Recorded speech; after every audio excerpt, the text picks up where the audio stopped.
एक बार भगवान अपने एक निर्धन भक्त से प्रसन्न होकर उसकी सहायता करने उसके घर साधु के वेश में पधारे। उनका यह भक्त जाति से चमार था और निर्धन होने के बाद भी बहुत दयालु और दानी प्रवृत्ति का था। वह जब भी किसी साधु संत को नंगे पांव देखता तो अपने द्वारा गांठी गई जूतियां या चप्पलें बिना दाम लिए उन्हें पहना देता। जब कभी भी वह किसी असहाय या भिखारी को देखता तो घर में जो कुछ मिलता उसे दान कर देता। उसके इस आचरण की वजह से घर में अक्सर फाका पड़ता था। उसकी इन्हीं आदतों से परेशान होकर उसके माँ बाप ने उसकी शादी करके उसे अलग कर दिया ताकि वह गृहस्थी की जिम्मेदारियों को समझे और अपनी आदतें सुधारे। लेकिन इसका उस पर कोई असर नहीं हुआ और वह पहले की ही तरह लोगों की सेवा करता रहा। भक्त की पत्नी भी उसे पूरा सहयोग देती थी।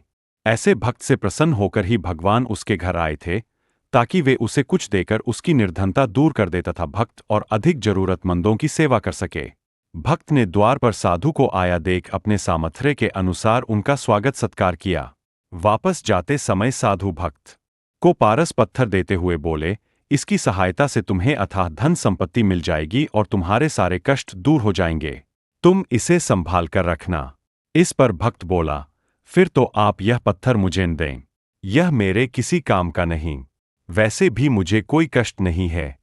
जूतियां गांठकर मिलने वाले धन से मेरा काम चल जाता है।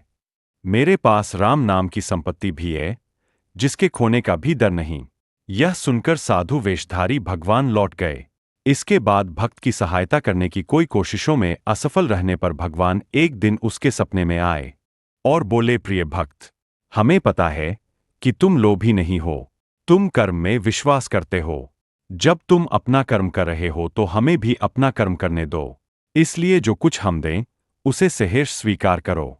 भक्त ने ईश्वर की बात मान ली और उनके द्वारा की गई सहायता और उनकी आज्ञा से एक मंदिर बनवाया और वहां भगवान की मूर्ति स्थापित कर उसकी पूजा करने लगा।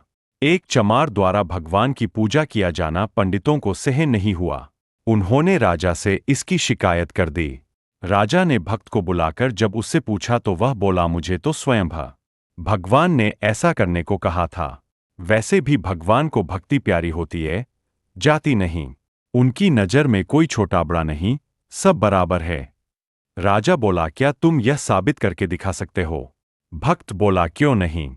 मेरे मंदिर में विराजित भगवान की मूर्ति उठकर जिसकी किसी के भी समीप आ जाए वही सच्चे अर्थों में उनकी पूजा का अधिकारी है। राजा तैयार हो गया। पहले पंडितों ने प्रयास किए लेकिन मूर्ति उनमें से किसी के पास नहीं आई। जब भक्त की बारी आई तो उसने एक पद पढ़ा, देवाधिदेव आयो तुम शरणा, कृपा कीजिए जान अपना जना। इस पद के पूरा होते ही मूर्ति भक्त की गोद में आ गई। यह देख सभी को आश्चर्य हुआ। राजा और रानी ने उसे तुरंत अपना गुरु बना लिया। इस भक्त का नाम था रविदास। जी हाँ, वही जिन्हें हम संत रविदास जी या संत रैदास जी के नाम से भी जानते हैं, जिनकी महिमा सुनकर संत पीपा जी, श्री गुरु नानक देव जी, श्री कबीर साहिब जी और मीराबाई जी भी उनसे मिलने गए थे। यहाँ तक कि दिल्ली का शासक सिकंदर लोदी भी उनसे मिलने आया था। उनके द्वारा रचित पदों में से 39 को श्री गुरु ग्रंथ साहिब में भी शामिल किया गया है। लेकिन सबसे महत्वपूर्ण बात यह कि इन सब के बाद भी संत रविदास जीवन भर चमड़ा कमाने और जूते गांठने का काम करते रहे, क्योंकि वे किसी भी काम को छोटा नहीं मानते थे।